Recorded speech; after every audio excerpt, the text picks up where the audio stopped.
Phone tapping కేసులో దర్యాప్తు కొనసాగుతోంది. మాజీ ముఖ్యమంత్రి కేసీఆర్ ఓఎస్డీ రాజశేఖర రెడ్డిని సిట్ బృందం ప్రశ్నించింది. రాజశేఖర రెడ్డి స్టేట్మెంట్ ను రికార్డ్ చేశారు.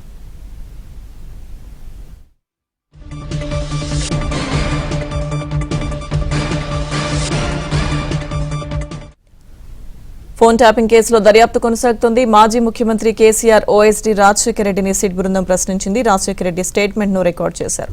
పూర్తి సమాచారం మా క్రైమ్ కరెస్పాండెంట్ ప్రవీణ్ లైవ్ లో అందిస్తారు. ప్రవీణ్,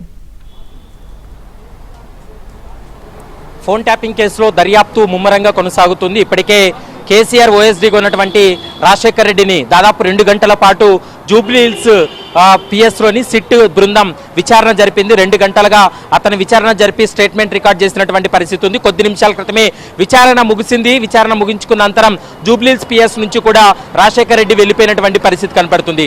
ముఖ్యంగా ఈ ఫోన్ ట్యాపింగ్ కేసులో 2024 మార్చిలో అప్పటి టాస్క్ ఫోర్స్ డీసీపీగా ఉన్నటువంటి రాధాకిషన్ రావు ఇచ్చినటువంటి స్టేట్మెంట్ ఆధారంగానే ప్రస్తుతం ఈ కేసులో కేసీఆర్ ఓఎస్డీగా ఉన్నటువంటి రాజశేఖర రెడ్డికి నోటీసులు ఇచ్చినటువంటి పరిస్థితి కనబడుతుంది. ఎందుకంటే ఫోన్ ట్యాపింగ్ కేసులో రాధాకిషన్ రావు ఒక కీలకమైనటువంటి స్టేట్మెంట్ గతంలో ఇవ్వడం జరిగింది. ఎందుకంటే 2024 మార్చిలో తను అరెస్ట్ అయిన తర్వాత అతన్ని కస్టడీలోకి తీసుకొని విచారణ జరిపినటువంటి సమయంలో కూడా కొన్ని కీలక అంశాలను ప్రస్తావించాడు. మరోవైపు కేసీఆర్ పేరును స్వయంగా రాధాకిషన్ రావు తన స్టేట్మెంట్లో కూడా వెల్లడించినటువంటి పరిస్థితి కనబడుతుంది. కేసీఆర్ యొక్క కుటుంబ సభ్యులకు సంబంధించినటువంటి వ్యవహారాలతో పాటు ముఖ్యంగా రాజకీయ ప్రత్యర్థులు ఎవరైతే ఉన్నారో వాళ్ళ యొక్క ఫోన్లు ట్యాప్ చేసి ఆ సమాచారాన్ని అందజేశాము. కేసీఆర్ కుటుంబ సభ్యులు కావచ్చు, కేసీఆర్ చెప్పినటువంటి ఆదేశాలను అమలు పరిచామనేటువంటి అంశాన్ని అయితే మాత్రం రాధాకిషన్ రావు స్టేట్మెంట్ ఇవ్వడం జరిగింది. దాని ఆధారంగా చేసుకుని ప్రస్తుతం అయితే సిట్ బృందం ఈ కేసును విచారణ జరుపుతుంది.